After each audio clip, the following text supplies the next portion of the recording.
நம்ம அம்மாவ வந்து ஹியூமன்ஸ் அடிச்சு தானே விரட்டுனாங்க. நம்ம வயித்துக்குள்ள இருக்கும்போது. நம்ம அம்மா மேல தண்ணி ஊத்துனாங்க. நம்ம அம்மா விரட்டி விட்டாங்கன்னு சொல்லும்போது அவன் ஹியூமன்ஸ நம்ப மாட்டான். கண்டிப்பா அவன் எங்ககிட்டயே வர்றதுக்கே 3 வருஷம் ஆச்சு. ஐ மீன் தூக்குறதுக்கு சொல்றேன். எங்க வீட்ல எல்லாருமே சரி. மேக்ஸ் அப்படின்னு நாங்க கிட்ட போவோம். எங்கள அப்படியே குடு குடு குடுன்னு ஓடிட்டு வேற யாரையோ பார்த்த மாரி ஓடிடுவான். இப்போ 3 வயசு ஆன பிறகு தான் ஓரளவுக்கு அவன கிட்ட போய் நாங்க தூக்க முடியுது, கொஞ்சம் முடியுது. அது கூட 2 மினிட்ஸ் மேல தாங்காது. எகிறி குதிச்சுட்டு அப்படியே ஓடிடுவான். அவன் இன்னும் மாறல. பட் ஷாஷு அப்படி கிடையாது. தூக்கி நம்ம மடியில வச்சுக்கிட்டோம்னா, கம்முனு உட்கார்ந்திருப்பான். அந்த தலைய நம்ம வருடி குடுத்தோம்னா, நம்மளோட பேம்பரிங் வந்து அதிகமா எதிர்பார்ப்பாங்க. ஷாஷு வந்து எப்படி செய்யணும், அதே மாரி எங்க வீட்ல யாரு நைட்ல படுத்து தூங்குனாலும் சரி, அவங்களோட செஸ்ட் மேல தான் போய் படுத்து தூங்கும். அந்த ஒரு குட் ஹேபிட் எங்க ஷாஷு கிட்ட இருக்கு. ம். பிகாஸ் அவ வந்து ஃபீமேல். ஃபீமேல் இல்லீங்களா? ஃபீமேல் கிட்ட ஒரு அட்டாச்மென்ட் இருக்கும் நம்ம கிட்ட அதுக்கு.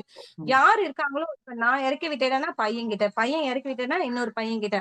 அந்த மாதிரி அவங்களோட செஸ்ட் மேல தான் போய் படுக்கும். மேல தான் படுக்கணும். அதுக்கு அது ஒரு கதகதப்பு. தென் வந்து அது ஒரு பேம்பரிங், ஒரு பாதுகாப்பா ஃபீல் பண்றா. பட் மேக்ஸ் வந்து இதுவரைக்கும் ஒரு முறை கூட அந்த மாரி படுத்ததே இல்ல. இதுதான் இவங்க 2 பேருக்கும் இருக்க டிஃபரன்ஸ்.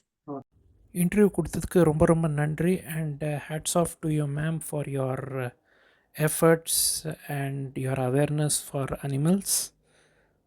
எல்லாமே இறைவனால படைக்கப்பட்ட உயிர் தான் சார். இதுல நாய் என்ன, பூனை என்ன யாரும் பிரிச்சு இந்த உலகம் நமக்கானது மட்டும் கிடையாது.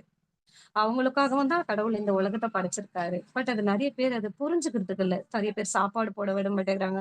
எவ்வளோ ஸ்ட்ரகிள் தெரியுமா? அந்த கேட்டுக்கு போய் சாப்பாடு வைக்க போனாக்கா, இங்க நீங்க சாப்பாடு வைக்கக்கூடாது. நீங்க யார கேட்டு இது உள்ள வந்து சாப்பாடு வைக்கிறீங்க?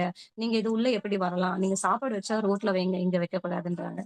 டாகுக்கு என் வீட்டு வாசல்ல சாப்பாடு போட்டா, சாப்பாடு போட்டீன்னா அது இங்கேயே தங்குது. போறவங்க வரவங்கலாம் கொலைக்குது. எதுக்கு சாப்பாடு குடுக்காதனால தான் சார் அது அந்த ஒரு விதமான பசி கொடுமையில நாமளே பாருங்க சாப்பிடலன்னா கோவப்படுவோம், டென்ஷன் ஆகும். ஏன் பசியில கத்துறேன்னு சொல்லுவோம். அந்த சாப்பாடு வயித்துக்குள்ள போனதும் சாஃப்ட் ஆகும். அதேதான் பசி இல்லாத கொடுமையில தான் அது கத்துது, சுத்துது. யாரையோ கடிக்கணும்னு தோணுது. ஏன் அவங்களுக்கு ஒரு பிடி சாப்பாடு தான் வைக்கலனாலும் தயவு செஞ்சு எல்லார்கிட்டயும் கெஞ்சி கேட்கிறேன், ரிக்வெஸ்ட் பண்ணி கேட்கிறேன் நானு. என்னோட ஹம்பிள் ரிக்வெஸ்ட் இது. நீங்க செய்யாட்டி கூட பரவால்ல. உங்கள யாரும் ஃபோர்ஸ் பண்ணல ப்ளீஸ். யார் வைக்கிறாங்களோ அவங்கள தடுக்காம மட்டும் அவங்களுக்கு வந்து அகைன்ஸ்ட்டா இல்லாம இருந்தீங்கனாலே போதும். இங்க ஒவ்வொரு உயிரும் இங்க காப்பாத்தப்படும்னு கண்டிப்பா நான் நம்புறேன். Thank you so much for the interview. You can follow Rebecca in her Instagram page, that is Wonder Meow World 2022, and she has a YouTube page that's known as Max and Shasha. You can subscribe to that also. I hope you like this episode. Please do like, share, subscribe the Hash Brown Traveler. Thank you so much, sir. Thank you so much.